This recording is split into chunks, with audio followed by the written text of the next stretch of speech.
حکیم پر، یعنی کہ قرآن پاک کا جب آغاز ہوتا ہے تو سورۃ فاتحی میں نظر آ جاتا ہے کہ دعا کے آغاز میں اس ہستی کی تعریف کی جائے جس سے ہم مانگ رہے ہیں۔ یہ گویا اس امر کی تعلیم دی جا رہی ہے کہ جب بھی دعا مانگو مہذب طریقے سے مانگو۔ یہ تہذیب نہیں کہ منہ پھاڑ کر اپنا مطالبہ پیش کر دو، بلکہ جس سے دعا مانگ رہے ہو اس کی پہلے تعریف، خوبی، احسانات اور اس کے مرتبے کا اعتراف کرو۔ جو ذکر یا دعا دل سے نکلتی ہے وہ بہت جلد اللہ کے ہاں قبول ہوتی ہے، اور دعا کو دل سے نکالنے کے لیے ضروری ہے کہ دعا مانگنے والے کو معلوم ہو کہ وہ کیا مانگ رہا ہے اور اللہ جل شانہ کی حمد و ثنا میں کیا کچھ کہہ رہا ہے۔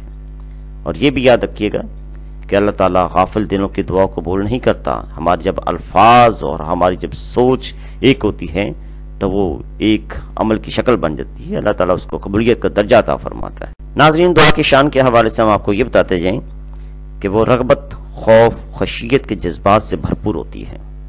یہ دعا کی شان ہے، اس کے اندر خشیت ہوتی ہے، اللہ تعالیٰ سے خوف ہوتا ہے، ڈر ہوتا ہے، اللہ تعالیٰ سے ہم اپنی گڑ گڑا کر دعا مانگ رہے ہوتے ہیں، اپنی التجا پیش کر رہے ہوتے ہیں۔ تو دعا کے معنی حاجت روائی کے لیے پکارنا یا مطلق یاد کرنا بھی ہے۔ یعنی ایک اہم نقطہ یہ ہے کہ دعا پڑھی نہیں جاتی بلکہ مانگی جاتی ہے، یعنی مانگنے والے کے لیے ضروری ہے۔ دعا کے بہترین انداز ہے کہ سمجھ کر مانگے کہ کیا مانگ رہا ہے بھائی۔ الفاظ کہیں ہیں، سوچ کہیں ہے، تو دعا کیسے قبول ہو سکتی ہے؟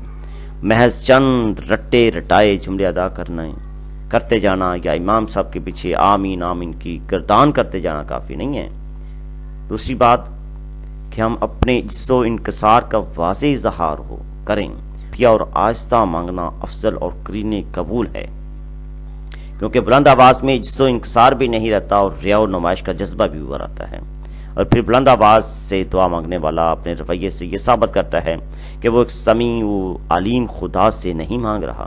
اللہ تعالیٰ تو ہمارے دلوں کے بھیدوں کو جانتا ہے، ہمارے ذہنوں میں آنے والی سوچ کو جانتا ہے۔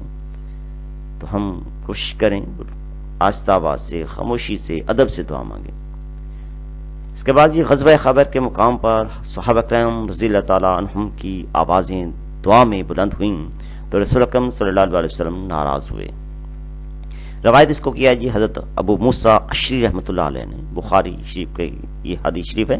اس کے بعد قرآن میں خود مرتے صالح حضرت زکریا علیہ السلام کی دعا میں رب کو آہستہ آہستہ اور خفیہ پکارنے کا ذکر ہے۔ امام احمد بن حنبل نے حضرت سعد بن ابی وقاص رضی اللہ تعالیٰ عنہ سے روایت کیا ہے کہ بہترین ذکر خفی ہے اور بہترین رزق وہ ہے جو انسان کے لیے پورا ہو جائے۔ سبحان اللہ۔ جس کام کو بھی ہم کرتے ہیں اس کے کوئی نہ کوئی جز ہوتے ہیں، اس کے پارٹس ہوتے ہیں۔ تو دعا کے بھی دو پارٹ ہیں، دو اس کے حصے ہیں۔ ایک اس کا حصہ ہے جی خوف، اور دوسرا حصہ اس کا امید۔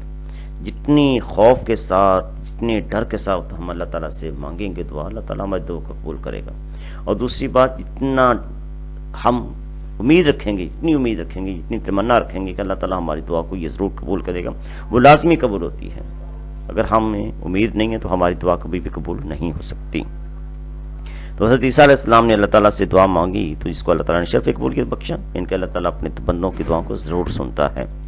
اس کے بعد جب انسان خدا کو دعا میں ربی کہہ کر خطاب کرتا ہے کہ میرے رب، اس کا مطلب تو گویا وہ لطف خاص کو اپنی دعا کے حق میں سفارشی بناتا ہے۔